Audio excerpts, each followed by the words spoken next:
Olá, meu querido, olá, minha querida. Sejam todos muito bem-vindos ao nosso canal Universo da Mulher. Aqui é a sua amiga e sua irmã Anita Castro e nós estamos começando mais uma partilha dos estudos da obra de André Luiz. Nós estamos vendo agora o segundo livro da série sobre a vida no mundo espiritual, que é o livro Os Mensageiros. E hoje nós vamos ver o capítulo de número 12, que vem sob o título A Palavra de Monteiro.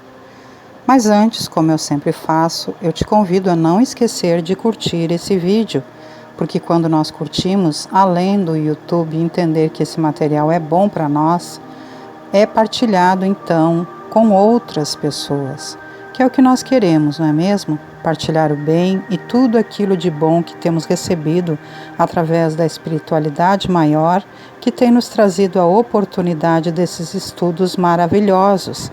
E eu tenho feito aqui com esforço, com boa vontade, com muito carinho por todos vocês.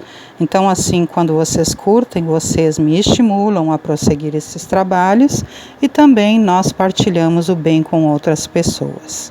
Ok, meus queridos? Lhes agradeço então se vocês participarem curtindo. Ok, meus amados? Gratidão. Vamos então à leitura do nosso material e posteriormente, como eu sempre faço, eu teço breves comentários.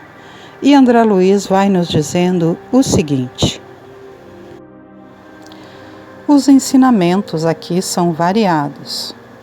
Foi o amigo de Belarmino quem tomara a palavra, mostrando a agradável maneira de dizer, continuou. Há 3 anos sucessivos venho diariamente ao centro de mensageiros e as lições são sempre novas. Tenho a impressão de que as bênçãos do Espiritismo chegaram prematuramente ao caminho dos homens. Se minha confiança no Pai fosse menos segura, admitiria essa conclusão. Belarmino, que observava atento os gestos do amigo, interveio explicando. O nosso Monteiro tem grande experiência do assunto. Sim, confirmou ele, experiência não me falta. Também andei às tontas nas semeaduras terrestres. Como sabem, é muito difícil escapar à influência do meio quando em luta na carne. São tantas e tamanhas as exigências dos sentidos em relação com o mundo externo que não escapei igualmente a doloroso desastre. Mas como? Indaguei interessado em consolidar conhecimentos. É que a multiplicidade de fenômenos e as singularidades mediúnicas reservam surpresas de vulto a qualquer doutrinador que possua mais raciocínio na cabeça que sentimentos no coração. Em todos os tempos, o vício intelectual pode desviar qualquer trabalhador mais entusiasmado que sincero, e foi o que me aconteceu. Depois de ligeira pausa, prosseguiu. Não preciso esclarecer que também parti de nosso lar, noutro tempo, em missão de entendimento espiritual. Não ia para estimular fenômenos, mas para colaborar na jornada de companheiros encarnados e desencarnados. O serviço era imenso. Nosso amigo Ferreira pode dar testemunho, porquanto partimos quase juntos. Recebi todo o auxílio para iniciar minha grande tarefa, e intraduzível alegria me dominava o espírito no desdobramento dos primeiros serviços. Minha mãe, que se convertera em minha devotada orientadora, não cabia em si, de contente.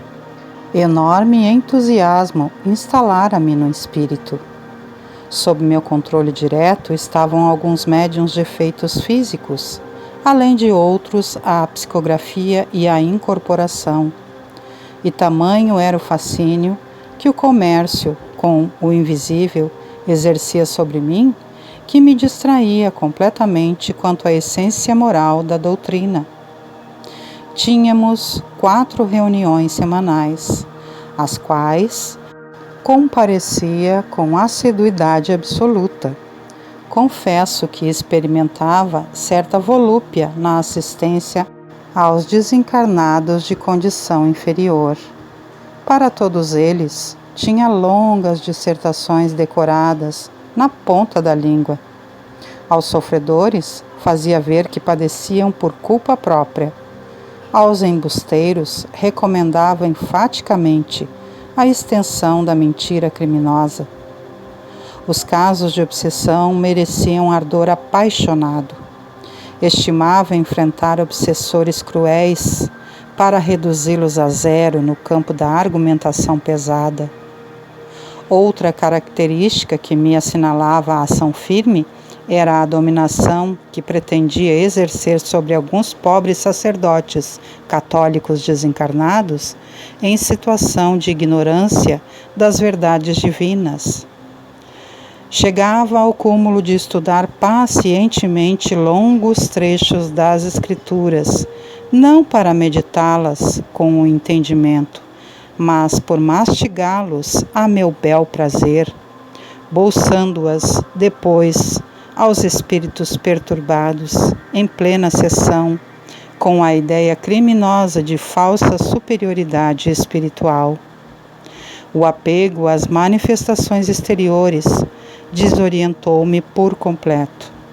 Acendia luzes para os outros, preferindo, porém, os caminhos escuros e esquecendo a mim mesmo.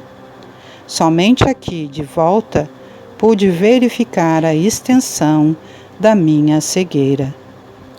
Por vezes, após longa doutrinação sobre a paciência, impondo pesadíssimas obrigações aos desencarnados, abria as janelas do grupo de nossas atividades doutrinárias para descompor as crianças que brincavam inocentemente na rua.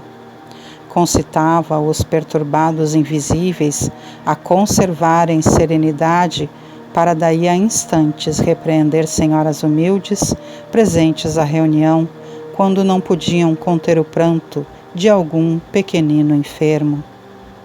Isso quanto a coisas mínimas, porque no meu estabelecimento comercial minhas atitudes eram inflexíveis. Raro o mês que não mandasse promissórias a protesto público. Lembro-me de alguns varejistas menos felizes que me rogavam prazo, desculpas, proteção. Nada me demovia, porém. Os advogados conheciam minhas deliberações implacáveis. Passava os dias no escritório estudando a melhor maneira de perseguir os clientes em atraso, entre preocupações e observações nem sempre muito retas. E à noite ia ensinar o amor aos semelhantes, a paciência e a doçura, exaltando o sofrimento e a luta como estradas benditas de preparação para Deus. Andava cego. Não conseguia perceber que a existência terrestre por si só é uma sessão permanente. Talhava o espiritismo a meu modo, toda a proteção e garantia para mim, e valiosos conselhos ao próximo. Ao demais disso, não conseguia retirar a mente dos espetáculos exteriores. Fora das sessões práticas, minha atividade doutrinária consistia em vastíssimos comentários dos fenômenos observados. Duelos palavrosos, narrações de acontecimentos insólitos, crítica rigorosa dos médiuns. Monteiro deteve-se um pouco, sorriu e continuou. De desvio em desvio, a angina encontrou-me absolutamente distraído da realidade essencial. Passei para cá, qual demente necessitado de hospício. Tarde reconhecia que abusara das sublimes faculdades do verbo. Como ensinar sem exemplo, dirigir sem amor? Entidades perigosas e revoltadas aguardaram-me à saída do plano físico. Sentia, porém, comigo singular fenômeno. Meu raciocínio pedia socorro divino, mas meu sentimento agarrava-se a objetivos inferiores. Minha cabeça dirigia-se ao céu em súplica, mas o coração colava-se à terra. Nesse estado triste, vi-me rodeado de seres malévolos que me repetiam longas frases de nossas sessões. Com atitude irônica, recomendavam-me serenidade, paciência e perdão às alheias faltas. Perguntavam-me igualmente por que me não desgarrava do mundo, estando já desencarnado. Vociferei, roguei, gritei, mas tive de suportar esse tormento por muito tempo.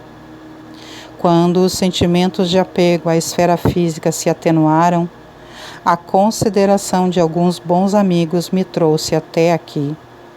E imagine o irmão que meu espírito infeliz ainda estava revoltado. Sentia-me descontente. Não havia comandado as sessões de intercâmbio entre os dois planos? Não me consagrara ao esclarecimento dos desencarnados? Percebendo-me a irritação ridícula, amigos generosos submeteram-me a tratamento. Não fiquei satisfeito. Pedi à ministra veneranda uma audiência, visto ter sido ela a intercessora da minha oportunidade. Queria explicações que pudessem atender ao meu capricho individual. A ministra é sempre muito ocupada, mas sempre atenciosa. Não marcou a audiência dada a insensatez da solicitação.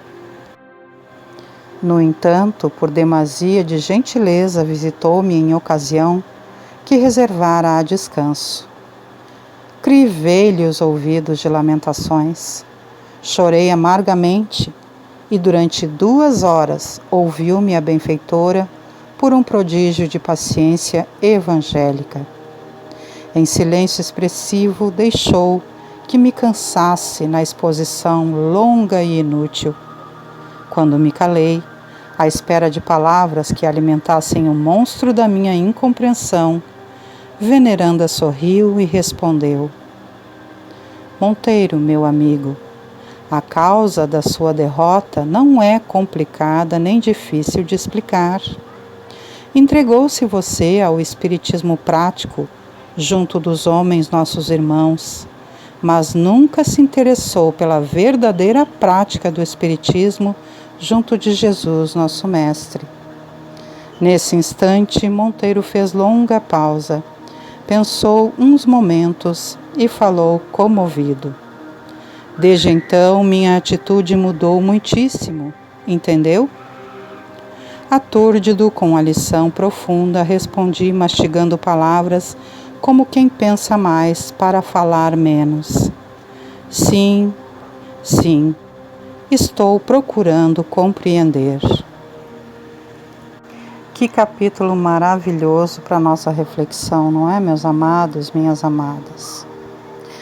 Olha só o que o irmão Monteiro passava ali de instrução, não somente para André Luiz e os que estavam ali circunstantes, mas para todos nós que estamos aqui estudando e todos aqueles que já estudaram sobre esse livro maravilhoso e sobre a obra de André Luiz.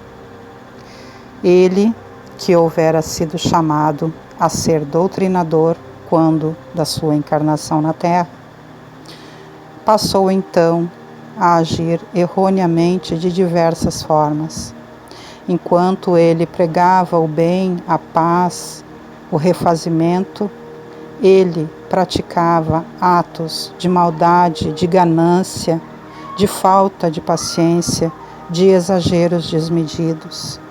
Quantas vezes, meus queridos, nós observamos esse tipo de atitudes? Quantas vezes, meus queridos, muitas vezes, somos nós mesmos a praticar esses tipos de atitudes. Pregamos, falamos, usamos da palavra do bem e muitas vezes perdemos a paciência, somos desmedidos, não tomamos cuidado na prática daquilo que temos aprendido. E olha as palavras maravilhosas da ministra veneranda aqui, quando ele, Monteiro, colocou-se ali em absurdas reclamações. Veneranda disse para ele: meu filho, Lá na Terra, entre os irmãos encarnados, os homens, tu se utilizava do espiritismo prático, mas tu nunca te interessou pela verdadeira prática do espiritismo junto de Jesus, nosso mestre.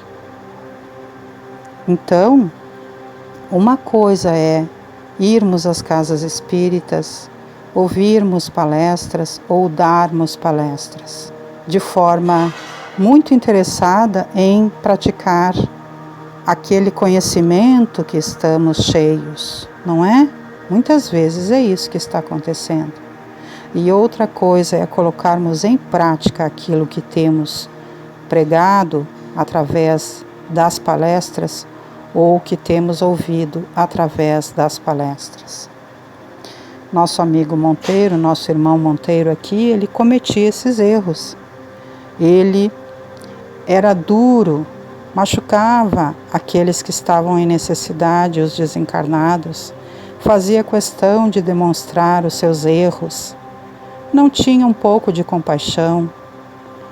Evidentemente, meus queridos, que existem formas e formas de falarmos dos enganos cometidos quando há uma doutrinação de um espírito.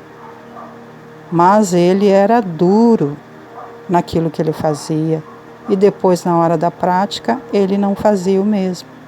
Como ele nos conta aqui, ele terminava às vezes uma reunião falando de amor e de paciência e logo em seguida abria janelas ali do local onde eles praticavam as reuniões para xingar as crianças que estavam ali brincando próximos à casa.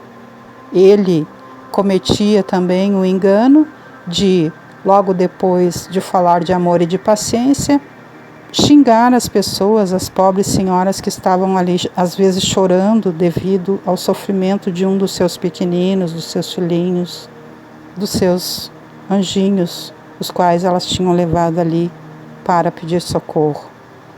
Ele era implacável nas dívidas daqueles que deviam a ele. Ele não tinha nem um pouco de paciência, nem um pouco de compaixão, nem um pouco de amorosidade. Então, meus queridos, esse capítulo é mais um capítulo para a nossa reflexão. Mesmo que nós não pratiquemos esses maus atos, que nós possamos tomar o exemplo de irmão Monteiro para que nós possamos não cometer esses erros. E se nós já cometemos esses erros, não vamos também nos recriminar, mas vamos, a partir de agora, procurar fazer da forma correta, agir da forma correta, praticando o bem, porque não basta falar do bem, não basta apenas dizer o bem para os outros, mas precisamos praticar o bem na nossa vida, no nosso dia a dia, nas nossas atitudes.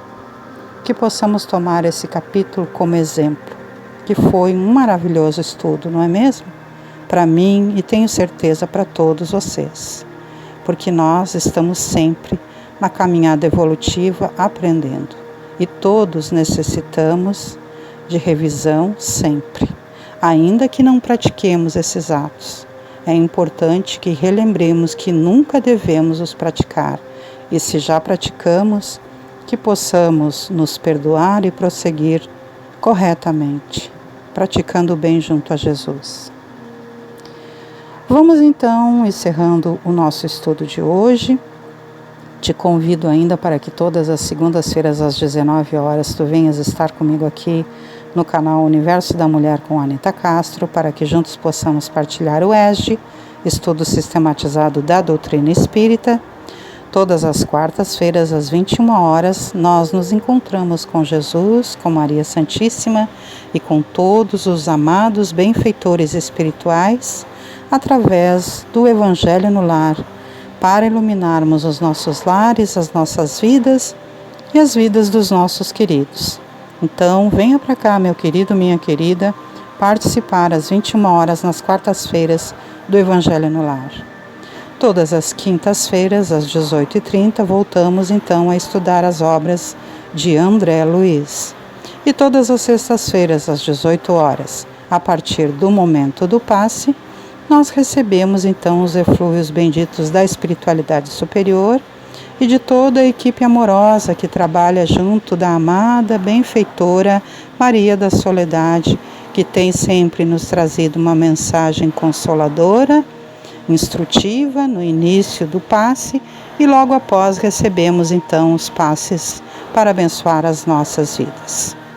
Com uma mensagem muito abençoadora para o nosso coração, vamos terminando e com uma singela oração me despeço de vocês, desejando que Deus, Pai Todo-Poderoso, Jesus Cristo, nosso amigo e mestre, nosso companheiro sempre sincero e fiel, Maria Santíssima, nossa mãezinha, que sempre nos leva até Jesus, nos carregando em sua generosidade, por sua mão amorosa, e os nossos benfeitores espirituais que sempre estão conosco, nos estimulando ao bem, que todos eles possam prosseguir conosco e nós, de boa vontade e com muita gratidão, possamos fazer a nossa parte, nos dedicando, nos empenhando, estudando e fazendo a prática, a nossa vida, trazendo para o nosso dia a dia aquilo de bom e de lindo que temos aprendido. Um grande beijo no coração de todos e muita paz e harmonia em nossos caminhos. Tchau, meus queridos e minhas queridas. Até o nosso próximo encontro.